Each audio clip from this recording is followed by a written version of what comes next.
Incident बताता हूं। एक जुडिशियल ऑफिसर ने, जज साहब ने, उनके जो क्लोज फ्रेंड सर्कल, एक डीआईजी, ये उनकी कहानी बता रहा हूं कि हमें लगता है ना कि हर परिवार में जब धन दौलत और ओहदा होता है तो वहां सब कुछ सही होता है। एक बार की घटना है, उस डीआईजी साहब ने शेयर किया कि रात के 12:30 बजे मेरे दोस्त का फोन आया, उस जुडिशियल ऑफिसर का फोन आया, काफी टेंशन में था, और फोन दरअसल उसका नहीं आया, उसकी पत्नी का आया। मैंने कहा भाभी बताओ क्या बात है, खैरियत है? पुलिस की तो सेवाएं समझ में आती, रात को पता नहीं क्या इमरजेंसी होगी, जजेस की तो नहीं समझ में आती। पूछा खैरियत है? बोले कि कुछ भी नहीं है भाई साहब, तुरंत आ जाओ, सब कुछ बर्बाद हो रहा है। चिंता हुई, क्या हो गया? बोले मैं फोन पे नहीं बता सकती, घर पे आ जाओ। मैं पहुंचा 20 मिनट में, एक ही शहर में थे, गाड़ी आई, गाड़ी निकली, गाड़ी गिरी, अंदर चले गए। जैसे ट्रैक सूट में था, मैं पहुंच गया नाइट सूट में। जाके देखा तो वो अपनी लॉबी में बैठे हैं, सोफे पे बिल्कुल निढल्ला निता, मतलब कि वो जैसे कहते हैं कि वो सब कुछ, मतलब यहां से एकदम से हताश। क्या हुआ, क्या बात है भाई साहब? बोले कुछ नहीं, इससे पूछ लो। अपनी पत्नी की ओर इशारा किया कि इससे पूछ लो। बोले भाई साहब, बोले कि जिद लगा के बैठे हुए हैं, 4 घंटे हो गए कि कल नौकरी छोड़ रहा हूं, इस्तीफा दे रहा हूं, वृद्धाश्रम में जाऊंगा मैं भी। अभी इनकी उम्र नहीं हुई है, वृद्धाश्रम में कैसे जाएंगे, लेकिन कह रहे मैं संन्यास ले रहा हूं। बोले कहानी में समझ नहीं पाया हूं कि कहानी क्या है, मामला क्या है। तब पूरी कहानी जब समझी तो निष्कर्ष से यह पाया कि उसी दिन शाम के 3:30 बजे माता जी को, जो जज साहब की मां है, उनको वृद्धाश्रम में छोड़ के आ गए कि अब यहां रहोगी, हम पालन पोषण नहीं कर सकते। बड़ा शॉकिंग था, कहानी समझ में नहीं आई, कुछ समझ में आई तो वहां से शुरुआत की। अब जज साहब के प्लीज आप बताओ भाई साहब, कुछ तो बोलो, मामला क्यों और कैसे हो गया? बोले यार मुकदमा कर रखा, रोज आना कह रही है कि भाई ये सो रोज खांसती है, ये ठीक नहीं है, वो नहीं है, वृद्धाश्रम में छोड़ाओ।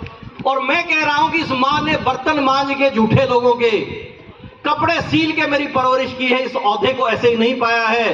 इस मां को तो मैं बार बार इसकी कोख से जन्म लूंगा, इसके चरणों को धोके पीऊंगा, तब भी कर्ज नहीं उतार सकता।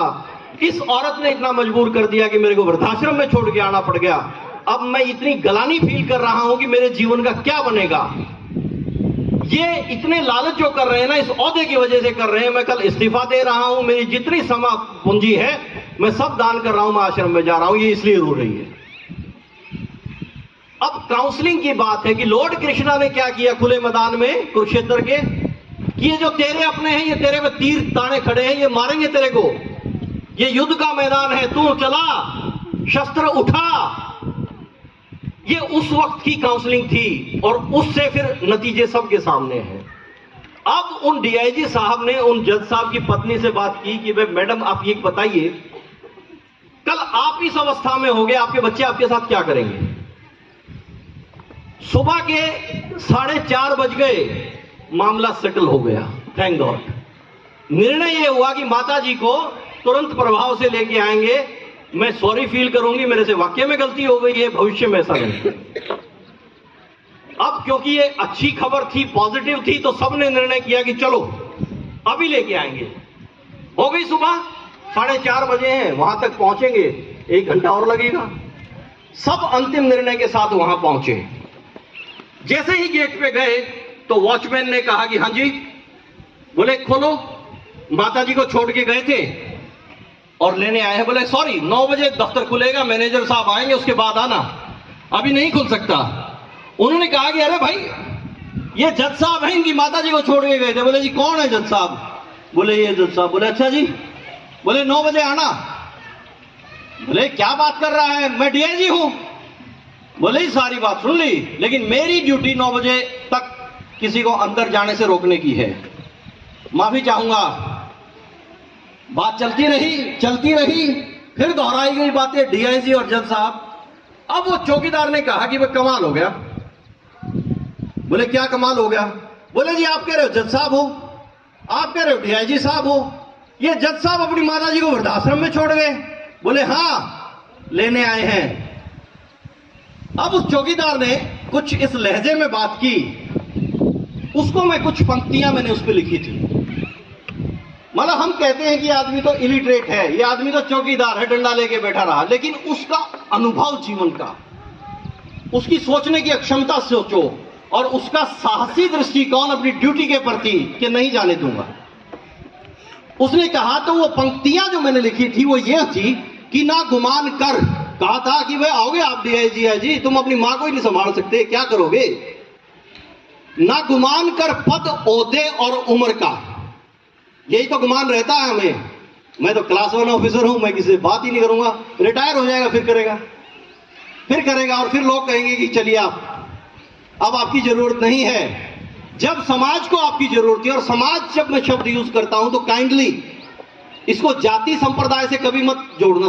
समाज वो जहां हम रह रहे हैं, हमें नहीं मालूम कौन किस मतलब धर्म का है, किस सब लोग बराबर होते हैं मानवता के दृष्टिकोण से। ना गुमान कर पद ओहदे और उम्र का, पैसे और परिस्थिति का कभी भी बदल सकते हैं। बदल सकते हैं या नहीं बदल सकते। आपने 40-50 साल की उम्र में बूढ़े को देखा होगा कि उम्र है 50 साल, ये तो बहुत बूढ़ा लगता है। आपने ऐसे व्यक्ति को भी देखा होगा जो 80 साल का है और लगता है यार कि कितना चुस्त दुरुस्त है एकदम, देखा है। आज एक अमीर है आदमी, कुछ वर्षों के बाद आपको पता लगेगा इनको रोटी खाने की समस्या है। एक आदमी आप कहोगे देखो देखते देखते कितनी संपत्ति हो गई। इसलिए शायद उसने कहा था कि अपने पद का, अपने ओहदे का, अपनी उम्र का और पैसे का कभी गुमान कर मत कर, परिस्थिति कभी भी बदल सकती है, कुदरत का नियम ही परिवर्तन है, उम्र तुम्हारी भी ढल सकती है। जज साहब, जिस दिन बूढ़े हो जाओगे आपके बच्चे भी यहां छोड़ के जाएंगे।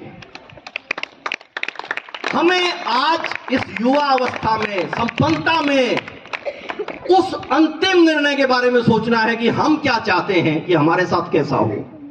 वैसे ही बीज आज बोने हैं। जो रिश्तों को ना संभाल पाएगा तो सब कुछ निराधार निरर्थक हो जाएगा। सीखेंगे यह वही, ये बच्चे जो हैं सीखेंगे वही जो तू इन्हें दिखाएगा। सही और गलत की समझ नहीं तुमको तो तुम लोगों का न्याय कैसे कर पाएगा।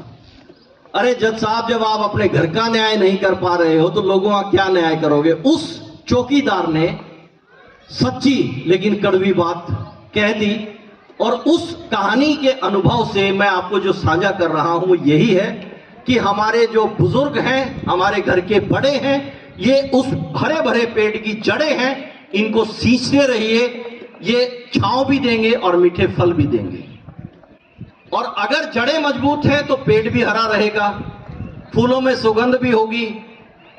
इस तरह से हम अगर शाम को आधा घंटा सामूहिक रूप से परिवार में चर्चाएं करें, बच्चों के साथ अनुभव साझा करें, तो हम अगले दिन की उनकी बहुत सी तैयारी कर सकते हैं।